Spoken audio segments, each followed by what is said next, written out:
Have you ever woke up in the morning to head to the practice and you look down on your phone and you see that you get a text from your dental assistant and he or she tells you, hey, I'm not going to make it in today. Actually, as a matter of fact, I'm not coming back. I quit. What are the feelings that are going through your head right now? How are you going to run your practice without them? How do you see your patients? How are you going to stay on time? Now, 10 years ago, all this meant was it was time to put out an ad, make a hire. But these days, well, things just are not that simple anymore. The dental industry is facing a staffing crisis right now. We got annual turnover rates that are approaching almost 30%. And everywhere, every practice is struggling to find and keep great team members.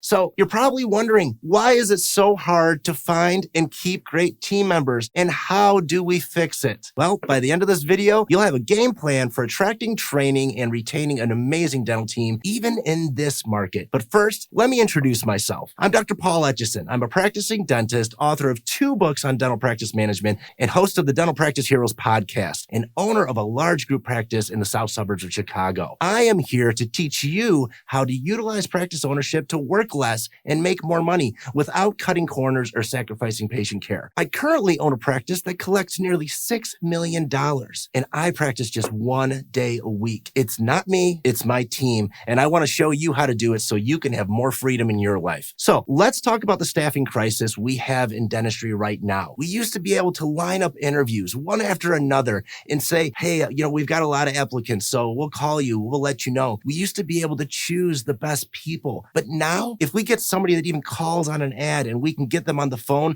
we're praying that they show up to their interview. And if we offer them the job, we're praying that they show up for work on their first day. It's like we're trying to staff our offices. We're filling a bucket with a bunch of water and there's just holes and it's just seeping out the bottom. I want you to think about something. What if we hired outside of dentistry? What if we, instead of just looking for people with dental experience, we could just look at everybody with a great attitude, everyone that just wants to show up to our practices. Wouldn't that be great to have more people applying to our jobs? But it's not just that. We've got to retain the team we already have. So we've got to hire outside of dentistry so we can get more water in our bucket. We also need to plug the holes by retaining the people we already have. In this video, you're going to learn how to expand your hiring pool so that you can have more places to hire from, more applicants to your jobs, and you can have better people working at your practice. You're going to learn how to retain the team members you already have so you can stop the revolving door of turnover. And then I'm going to show you how you can afford paying your team more without affecting your bottom line. Because let's face it, market wages have went up astronomically. So first, our staffing issue. It's a 2-part problem. It's part hiring and it's part retention. In a perfect world, we would replace leaving employees with new ones,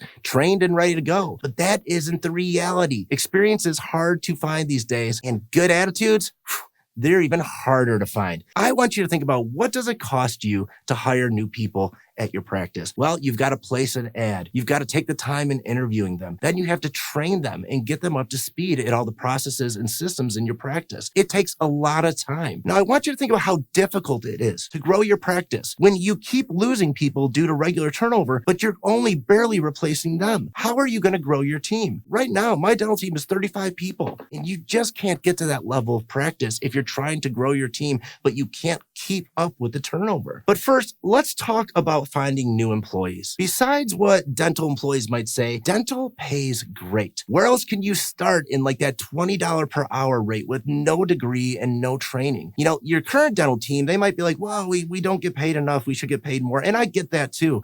But what's nice about that person that's super nice at the drive-thru or working at the hardware store or working at the grocery store, they would kill to get that extra dollars an hour and get up to $20 an hour. Maybe they're working at a bank, or maybe they're working at a restaurant and they're just tired of working every weekend and every night, and they just want to get their nights and weekends back. It's time to expand the pool of applicants in dentistry. And I know it's going to hurt at first because you feel like you're going to have to do more training, but we've got to start hiring outside of dentistry if we can't find experienced candidates. Now, I know what you're saying. What about the hygienists? Like, they need a degree, and I'm going to get to that. But first, assistants, we can train them. Admin people, we can train them. And you might be saying, but I don't want to train them. But I want you to ask yourself, how much training do you really need to provide to employees that have dental experience? Is it really that much different when you have somebody with no dental experience? I know there's going to be a little bit more, but in reality, every employee that comes into your practice needs training. So if we're going to spend the time training them, we might as well hire the people with the best attitudes. So we're expanding our hiring pool. Look around, find the people with the great attitudes and great personalities. They're everywhere. Just ask them. If you see one at the store, ask them. If you see one at a restaurant, ask them. All they can do is say no. So now we've got more people coming into our practice that are applying for jobs. We got more people to pick from. We're going to start growing our team. Hire for the attitude, train for the skill. Recently we hired 2 great people at our front desk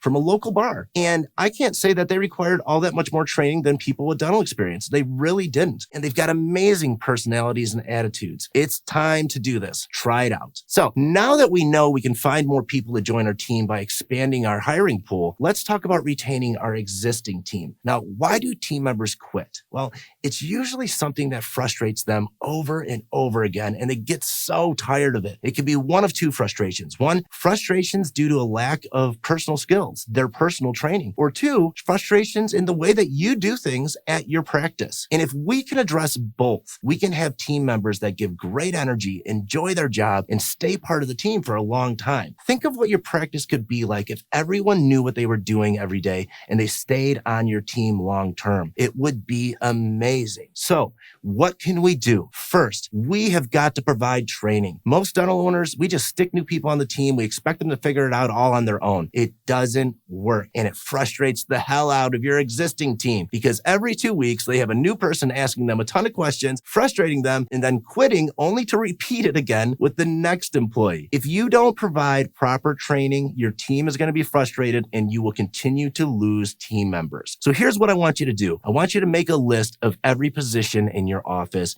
and you're going to list out the skills that you expect the person to learn in 30 days, 60 days, and 90 days after you hire them. And then put someone in charge of making sure that new team member learns it. Now, does that sound like a lot of work? I mean, it shouldn't take you more than 30 minutes to make the list, but you know what? It's a lot less work than stressing over new hires over and over again because we can't find people to stay on our team. Now, if you want to see an example of my 30, 60, 90 for my assistants, look in the description for a link that goes to my website. There's a free resource there for you. Now, getting clear about your 30, 60, 90, that's going to help you train your new hires so that they feel confident that they're competent in everything they do at the job and they're going to love their job and want to stay there. But think about this. Let's talk about the other reason people leave, because they're frustrated with the ways that you're doing things at your practice. Maybe they feel unheard. Maybe they feel unappreciated, or maybe they're sick of the same dumb processes that don't work and you as the owner are not fixing them. So here's how you can fix it. Communication, the all-powerful one-on-one. You have to talk to your team. And here is what you do. Every now and then, maybe once a quarter, you sit down one-on-one with every single person on your team and you just look them in the eye and you say, how are things going here? How do you like your job? Tell me what frustrates you here. Tell me what's been bothering you. Tell me what you think we could do better or we could improve upon. And then when they tell you things, you've got to play it cool. You can't get defensive. You can't get all mad and start no, that's not true. That's not what we do. You need to listen to them and have an open mind. I have a teenage daughter and we tell her, hey, if you're ever at a party and you feel like you're uncomfortable, I want you to call me and I will come pick you up. And it doesn't matter what's going on. You can trust me. I will come and pick you up. Now, what do you think is going to happen if my teenage daughter does that and I go pick her up? And then the whole time I'm like, who was at the party? What drugs were there? There was drinking? Oh my God, you're grounded. What do you think is going to happen next time that she's at a party like that and she's feeling uncomfortable? She's not going to call me. And that's exactly what happens with your team. If they tell you things that are going on at the practice or they share their frustrations and you get upset or you get defensive. So you have to listen to it with an open mind and you have to make sure that you create a safe place in that one-on-one for some real honest communication. All right. So now that you have a team member that's confident they can share their frustrations with you, you're not going to blame them. You're not going to shame them. You're not going to get all defensive. So now your team member is going to feel heard. Anything that bothers them, it's going to be addressed. I remember so many times in my career where I've sat down with a team member and they've been like, you know what? I've been really frustrated. I'm kind of thinking about quitting. And we talk about it. What frustrates you? What can we do? What do you think we can do to improve it? And every single time we are able to address the issue, and that team member stayed with me. Now, this is what happens in most practices. Nobody is asking the team member what frustrates them. They get pissed off every time it happens, and eventually they just throw up their hands and they say, I don't get paid enough to do this. I'm out of here. So get in front of those situations. Talk to your team one-on-ones. If not every month, at least every single quarter. So we're hiring outside of dentistry to get more applicants and more people in our bucket. And now we're training and communicating better with our team to fix all the holes in our bucket. But earlier, I said something about hygienists. You're wondering, what about the hygienists? We can't go outside of dentistry for them. They need a degree. Now, I don't care who you are. You can't scale your practice if you're doing your own hygiene. I see this all the time on the internet. People are saying, I don't need hygienists anymore. And I just don't think it's ever going to make sense. We are dentists. We can do procedures that produce $1,000, $2,000 per hour. When is it ever going to make sense for us to do an $80 pro fee for 30 minutes? How is that ever going to be a good use of our time?